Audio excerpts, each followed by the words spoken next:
दर्शक नमस्कार, म अंकित कुमार पनि कालिका खबरबाट। अहिले हामी वीरगंज महानगरपालिका वडा नम्बर 27 को वडा कार्यालयमा उपस्थित भइसकेका छौँ। हामी तपाईहरुले जानकारी गराएका थियौं कि हामी वीरगंज महानगरपालिकादेखि लिएर पर्सा जिल्लामा रहेका सम्पूर्ण स्वास्थ्य चौकीहरू भिजिट गर्छौं। त्यो क्रममा हामी स्वास्थ्य चौकीहरू भिजिट गर्दा गर्दै स्वास्थ्य चौकीको समस्या लिएर वीरगंज महानगरपालिका वडा नम्बर 27 का वडा अध्यक्षज्यूसँग केही कुराकानी गर्न यहाँ उपस्थित भएका छौं। मुखियाजी नमस्कार, स्वागत छ। नमस्ते, धन्यवाद। यो वीरगंज महानगरपालिका वडा नम्बर 27 मा रहेको हजुरको जुन स्वास्थ्य कार्यालय छ, स्वास्थ्य चौकी, त्यो स्वास्थ्य चौकीमा खाने पानीको समस्या छ भन्ने हामीलाई जानकारी पायो। हामी त्यहाँ भिजिट गर्न गएका थियौं। हामी हरेक वडाका स्वास्थ्य चौकी भिजिट गरिरहेका छौं अहिले, किनभने केही दिन अगाडि जेनजेटको आन्दोलनमा वीरगंज महानगरपालिकामा आगलागी भएको थियो। आगलागी हुँदाखेरि त्यहाँको सबै औषधिदेखि लिएर सबै सामानहरू जलेर नष्ट भएको थियो। त्यो हिसाबले महानगरपालिकाको कुन कुन वडा कार्यालयमा औषधि परिपूर्ति छ कि छैन, औषधिको समस्या छ कि छैन, त्यो हिसाबले जानकारी सङ्कलन गर्नको लागि र सबैलाई जानकारी गराउनको लागि हामी यो काम गरिरहेका छौं। त्यो क्रममा हामी 27 नम्बरको स्वास्थ्य चौकीमा पुग्यौं र त्यहाँ जानकारी पायौं कि त्यहाँ चापाकल छ, पानी खान लायक छैन। अनि अर्को कुरा हामीले त्यहाँ भन्यौं कि चापाकल पनि छ, पानी खान लायक छैन भने त्यो बोरिङ सबैतिर महानगरले पनि लगायो। त्यसपछि प्रदीप यादवजी हाम्रो खानेपानी मन्त्री हुनुहुन्थ्यो, उहाँले पनि सबै ठाउँमा बोरिङ लगाउनु भयो। तर त्यो भुर्मी गाउँमा बोरिङको जरुरी थिएन, त्यहाँ खानेपानीको समस्या थिएन, त्यही भएर त्यहाँ बोरिङ पनि लागेको छैन। बोरिङ लागेको छैन भने त्यो हिसाबले बोरिङको पाइपबाट पनि पानी त्यहाँ परिपूर्ति गर्न सकिँदैन। त्यसको लागि तपाईँ के गर्न सक्नुहुन्छ? ल, यो कुरो तपाईँ आएर चाहिँ जानकारी दिनुभयो, यसको लागि हामी धन्यवाद दिन चाहन्छौँ तपाईँलाई। मेन कुरो के छ कि यहाँ खानेपानी मन्त्रालयबाट 4वटा बोरिङ जडान भएको छ। 2टा कोहरी टोलमा, 2टा भुर्मी टोलमा। तर स्वाचौकीमा चापाकल छ, पहिलादेखि पानी त्यहीबाट उहाँहरूले चाहिँ खाइराख्नु भएको थियो। पहिलादेखि चाहिँ कुरो राख्नु भएको छैन भनेर चाहिँ यहाँ चापाकल चाहियो भनेर आज मैले चाहिँ यो कुरो तपाईँसँग मैले सुने। तर स्वाचौकी त्यहाँबाट मानौँ नि 1-2 महिनामा सर्ने अवस्थामा छ। यहाँ हाम्रो नदीको छेउमा भवन करिब बनिसकेको छ, प्लास्टर भइरहेछ, अलिअलि बाँकी छ। छठ दीपावलीसम्म सायद सक्ने अवस्थामा छ। अब त्यसको लागि त्यहाँ बोरिङ जडान अथवा चापाकल चाहियो भने बरु यहाँ आउँछ भने त्यहाँ चापाकल किन चाहियो मेरो विचारमा। पहिलादेखि छ, तर अहिले पानी उहाँले चाहिँ भन्नुभयो। म त जहिले पनि जान्छु त्यहाँ। हजुरले जानकारी उहाँहरू गराउनु भएको छैन अहिलेसम्म, कहिले पनि भन्नुभएको छैन यो चापाकल चाहियो भनेर चाहिँ कहिले पनि भन्नुभएको छैन। म त्यहाँको व्यवस्थापन समितिको अध्यक्षको नातामा पनि उहाँले चाहिँ भन्नुभएको छैन। अनि यहाँ बर्थिङ सेन्टरको सुविधा छैन? त्यहाँ बर्थिङ सेन्टरको सुविधा छैन। त्यहाँ हामी हेर्यौं कि एउटा रुममा 2टा 3टा कार्यकक्षहरू छन्। एउटामा ओपीडी छ, त्यसमै चेक जाँच गर्ने छ, त्यसमै अर्को पनि छ। एउटा रुममा 2टा 3टा सेवा प्रवाह भइरहेको छ। त्यहाँ टोटल 4वटा नि रुम थियो। एउटा कार्यालय प्रमुखको थियो, जसमा किचन पनि थियो हैन। हामी सबै दर्शकहरूले पनि हेरायौं, सबजना हेर्नुभएको थियो। त्यो हिसाबले त्यहाँ छ। तपाईँ भन्नु भइरहेछ कि त्यो अर्को ठाउँमा शिफ्ट हुनवाला छ, भवन बनिसकेछ भने राम्रै हो, शिफ्ट भइहाल्छ भने। अनि अर्को कुरा जुन यो सडक छ हाम्रो, के भन्छ, यो कुहरी गाउँको यो सडकको काम पनि रुकेछ केही दिन अगाडिदेखि। त्यो गेटदेखि लिएर यता पनि उता पनि, अनि यो पुल भन्दा यतातिर यो सबै कम्प्लिट भइसकेछ, पुरा पिच भइसकेछ। तर त्यो भन्दा यतातिर सबै रुकेछ। त्यो किन, के कारणले होला त्यो बताइदिनु। फर्स्टमा चाहिँ यो त तपाईँको यो नेपाल सरकारको चाहिँ शहरी विकासमा यो ठेक्का भएको छ। यो करिब 8 वर्ष जति भइसक्यो।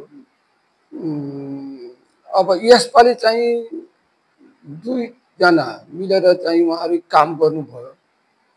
पार्टनरसिपमा चाहिँ 3जना छन्। शहरी विकासको जुन ठेक्का भएको छ त्यसमा 3जनाको छ, पप्पू कन्स्ट्रक्सन, कनिका के छ, हामीले त्यति जानकारी त छैन।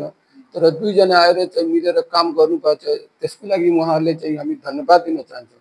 बाँकी रह्यो कि हाम्रो गाउँको पनि आम पब्लिकमा सोच हुन्छ नि, त्यो सोच छैन। विकासको सोच, गति लिनुपर्ने, काम लिनुपर्ने चाहिँ त्यो हाम्रो आम जनतामा त्यति उ छैन। किनकि काम गर्ने बेलामा पहिलादेखि चाहिँ नापसाप केही गराउँदैन। काम ठेकेदार आयो काम गराउनलाई सुरु गरियो, यहाँ हुँदैन रे, उहाँ जानुहोस् पहिला नापी गराउनुहोस् फलान चिलान गर्दा गर्दै यो अलि कामको ढिला भयो। नत्र चाहिँ उहाँहरूको काम चाहिँ स्पिडमा यसपालि हामी देख्यौँ। मतलब यसमा ठेकेदारको कुनै पनि दोष छैन, कन्स्ट्रक्सन कम्पनीको कुनै दोष छैन, करिब करिब हो, उहाँहरू आफ्नो काम गरिरहनु। तर हाम्रो स्थानीय जनताले अब जसको जमिन परिरहेको छैन उहाँहरू रोक लगाउनु गइरहेको छ कि म नापी गराउँछु हो, त्यही हिसाबले अलि ढिलो भयो। त्यो हिसाबले ढिलो भएको छ होइन। अरू वडामा त कम्पनीले कन्स्ट्रक्सन कम्पनीले नै काम रोकिदिएछ हो, सबै भएर। जस्तै हामी 20 नम्बरमा हेरौँ, 20 नम्बरमा त कन्स्ट्रक्सन कम्पनीले नै काम रोकेछ। सबै मान्छेहरू आफ्नो घर तोडिसकेछन्, बाटो पछि त्यहाँ पनि मैले हेरेँ हो, कन्स्ट्रक्सनको पनि कम छैन भने त्यो कुरो होइन, कमी छ। तर आम पब्लिकमा पनि तपाईँ पनि बुझ्नु हाल्नु, गाउँको मान्छे हुनुहुन्छ तपाईँ पनि, विशेष गरेर चाहिँ आम पब्लिकमा पनि त्यो गुनासो छ मेरो विचारमा। किनकि उहाँहरू चाहिँ काम ल मान्छे आयो, ठेकेदार साहब आउनु भयो, ल हामी 1 फिट 2 फिट 2 इन्ची 4 इन्चीको कुरो नगरेर चाहिँ यो काम लिउँ भनेर चाहिँ त्यो मानसिकतामा छैन, त्यसैले अलि ढिलो भयो। नत्र पहिला भन्दा त अहिलेको जुन ठेक्कापट्टाको जुन काम गरेछ मान्छेहरू त्यो अलि स्पिड थियो, काम गर्ने तिनीहरूको बानी एकदम स्पिड थियो। कमी त भइहाल्छ नि, काम गर्ने बेलामा त मिस्त्री आउँछ जान्छ, त्यसमा त ढिलो भइहाल्छ। सर हजुरको वडामा 5 वटा गाउँ छ होइन? 5 वटा गाउँमा कतिवटा स्कुल छ, सरकारी स्कुल? 5 वटा। 5 वटा, 5 गाउँमा एउटा एउटा होइन? करिब करिब हो, करिब करिब एउटा एउटा स्कुल छ।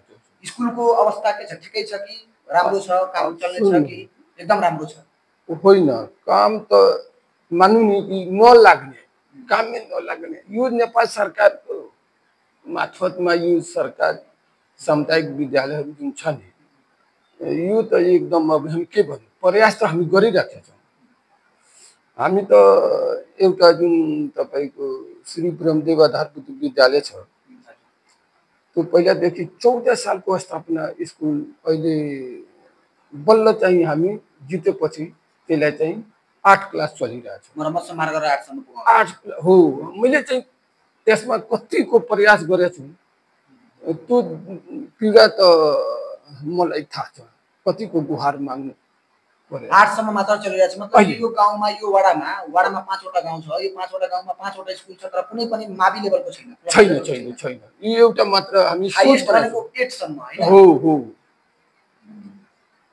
स्कुलको अवस्था राम्रै होला हैन? स्कुलमा होइन, राम्रो छैन अवस्था भनेको सर के सोध्न खोजिरहेको छु। के अवस्था छ, बेन्च डेस्क सुन्नु न, राम्रो एकदम। यो त स्वास्थ्य चौकी भन्दा राम्रो कुरो चाहिँ स्कुलको कुरो उठाउनु हो हैन सर? के हुन्छ भने राम्रो कुरो उठाउनु भएछ सर। के हुन्छ भने मान्छेको जीवनमा सबभन्दा जरुरी दुईटा चिज हुन्छ, शिक्षा र स्वास्थ्य।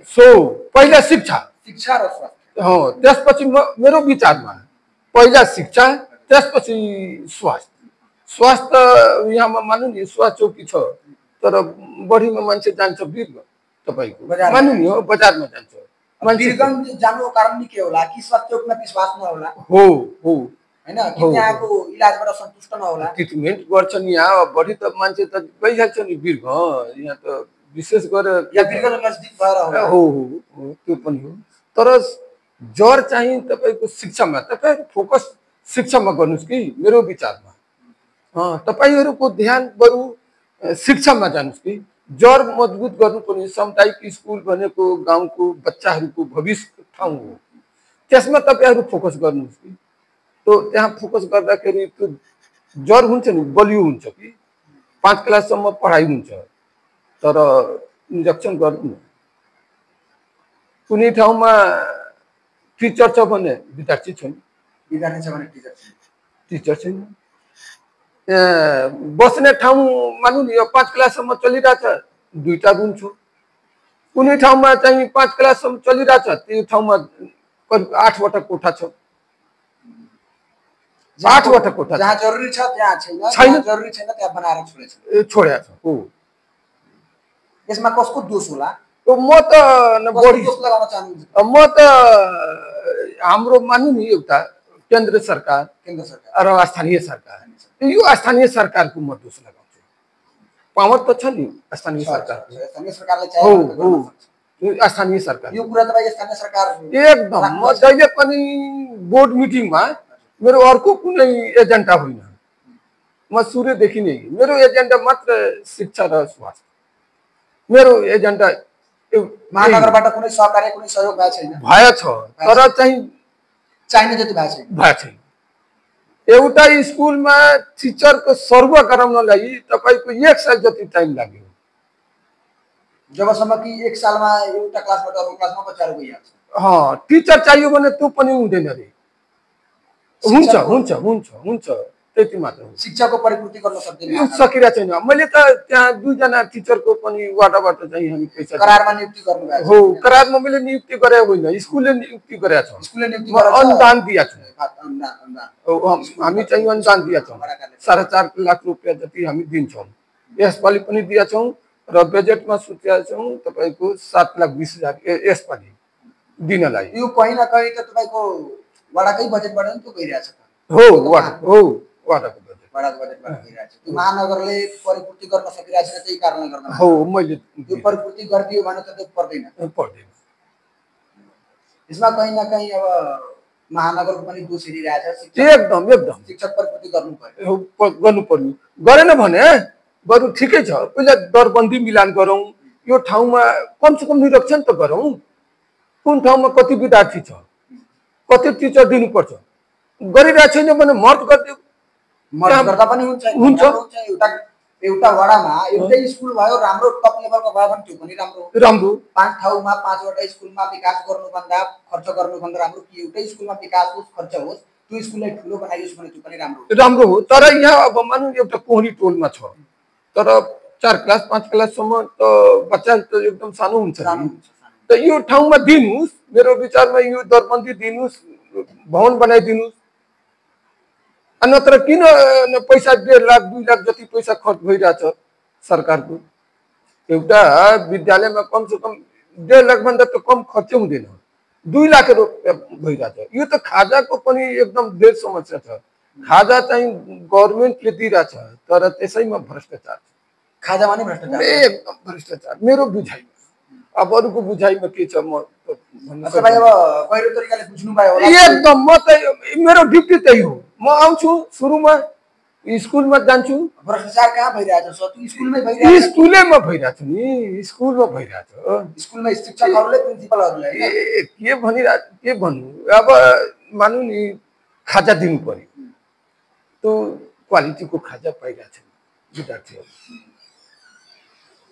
क्वालिटीको खाजा पाइरहेछ म भन्छु कि तपाईहरु बरु 300 विद्यार्थीको खाजा पैसा पाइरहेछ भने 300 विद्यार्थीको बदलामा 200 उपस्थित छ भने 200 को कम से कम जुन पैसा आइरहेछ त्यो हिसाबले मेटेरियल बनाएर खाजा खुवाउनु नि पैसा आइरहेको हुन्छ तर पैसाको हिसाबले क्वालिटीको खाजा हुँदैन यो 5 वटा स्कुलमा छ कि एउटा दुईटामा यो सबै ठाउँमा छ सबै ठाउँमा ल मुखियाजीले हामीले एउटा नयाँ कुरा जानकारी गराउनु भएको छ कि यहाँको सरकारी स्कुलमा खाजाको अनुदानको लागि पैसा आउँछ तर खाजा क्वालिटीको हुँदैन खाजाको पैसामा पनि शिक्षकहरू होस् या प्रधानाध्यापक होस् चाहे अथवा नगरपालिका होस् नगरपालिका पनि दोष लगाउनु भइरहेछ हो नगरपालिकामा व्यापक भइरहेछ त्यो हिसाबले पनि हामी त्यो 5 वटा स्कुल छ यहाँ त्यो 5 वटा स्कुलमा अनुगमन गर्छौं हो म गर्छु अहिले त छुट्टी भइसक्यो होला होइन छुट्टी भएको छैन अहिले हामी त्यो स्कुलमा पुग्छौं हजुरहरुले पनि देखाउँछौं हामी पनि देख्छौं के छ कति जना विद्यार्थीहरु छन् स्कुलको अवस्था के छ